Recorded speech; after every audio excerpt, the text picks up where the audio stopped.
आज के इस वीडियो में बात करेंगे 1947 से लेकर 2024 तक के हमारे देश के जितने भी प्राइम मिनिस्टर बने हैं उनके बारे में कि वह प्राइम मिनिस्टर कब बने, कौन से पार्टी से बने, कौन से साल में बने और कितने दिन के लिए बने। तो स्टार्ट करते हैं जवाहरलाल नेहरू से। जब 1947 में देश आज़ाद हुआ था तब कांग्रेस पार्टी से जवाहरलाल नेहरू को देश का प्राइम मिनिस्टर चुना गया और 15 अगस्त 1947 से लेकर 27 में 1964 तक जवाहरलाल नेहरू प्राइम मिनिस्टर रहा, यानी लगभग 16 साल 286 दिन तक नेहरू देश का प्रधानमंत्री रहे और यह अभी तक के सबसे लंबे समय तक प्रधानमंत्री रहने का रिकॉर्ड भी है। फिर 27 में 1964 में नेहरू का हार्ट अटैक से डेथ हो जाता है, तो प्रधानमंत्री का पद इमीडिएटली खाली हो जाने की वजह से गुलजारीलाल नंदा को देश का कार्यवाहक प्रधानमंत्री बनाया जाता है और इन्होंने 27 में 1964 को प्रधानमंत्री पद ज्वाइन करता है, जो कि मात्र 13 दिन का होता है और इनका कार्यकाल 9 जून 1964 तक का ही हो पाता है। फिर भारत का दूसरा प्रधानमंत्री भी कांग्रेस पार्टी से ही बनता है, जो कि था लाल बहादुर शास्त्री, जिन्होंने 9 जून 1964 को प्रधानमंत्री बने और वह करीब 1 साल 216 दिन तक प्रधानमंत्री रहे। फिर 11 जनवरी 1966 में लाल बहादुर शास्त्री का डेथ हो जाता है।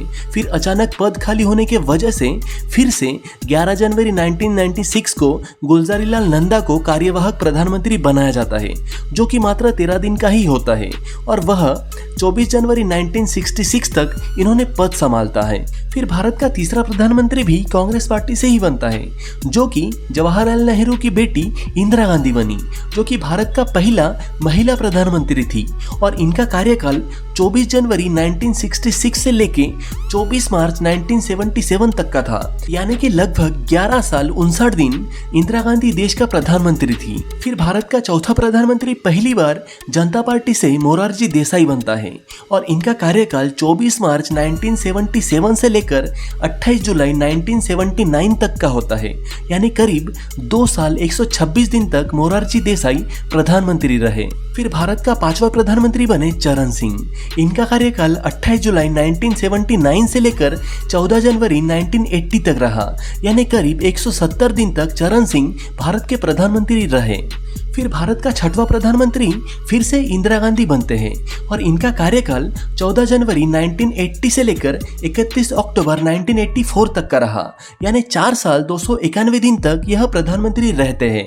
फिर 31 अक्टूबर 1984 को इंदिरा गांधी का हत्या हो जाता है। फिर इसके बाद भारत के 7वां प्रधानमंत्री बनते हैं इंदिरा गांधी के ही बेटे राजीव गांधी और राजीव गांधी का कार्यकाल 31 अक्टूबर 1984 से लेके 2 दिसंबर 1989 तक का रहता है, यानी लगभग 5 साल और 32 दिन तक राजीव गांधी देश का प्रधानमंत्री रहते हैं। फिर भारत के 8वें प्रधानमंत्री बने पीवी सिंह और इनका कार्यकाल 2 दिसंबर 1989 से लेके 10 नवंबर 1990 तक का चला, यानी करीब 343 दिन तक यह प्रधानमंत्री रहा। फिर भारत के 90वें प्रधानमंत्री बनते हैं चंद्रशेखर और इनका कार्यकाल 10 नवंबर 1990 से 21 जून 1991 तक का रहा, यानी करीब 223 दिन तक यह प्रधानमंत्री रहा। फिर भारत के 10वें प्रधानमंत्री बनते हैं पीवी नरसिम्हा राव, जो कि 21 जून 1991 से लेके 16 मई 1996 तक का रहता है, यानी लगभग 4 साल और 330 दिन तक यह प्रधानमंत्री रहते हैं।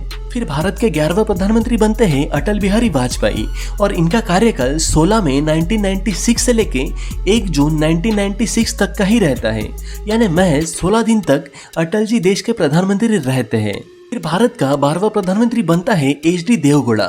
इनका कार्यकाल 1 जून 1996 से लेके 21 अप्रैल 1997 तक का चलता है, यानी करीब 324 दिन तक यह देश का प्रधानमंत्री रहे।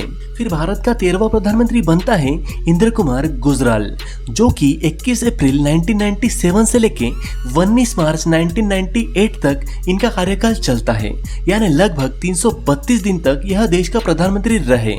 भारत का 14वां प्रधानमंत्री प्रधानमंत्री बनता है फिर से अटल बिहारी जी वाजपेयी, और इनका कार्यकाल 19 मार्च 1998 से लेके 22 मई 2004 तक का रहा, यानी करीब 6 साल 64 दिन तक अटल जी देश के प्रधानमंत्री रहे।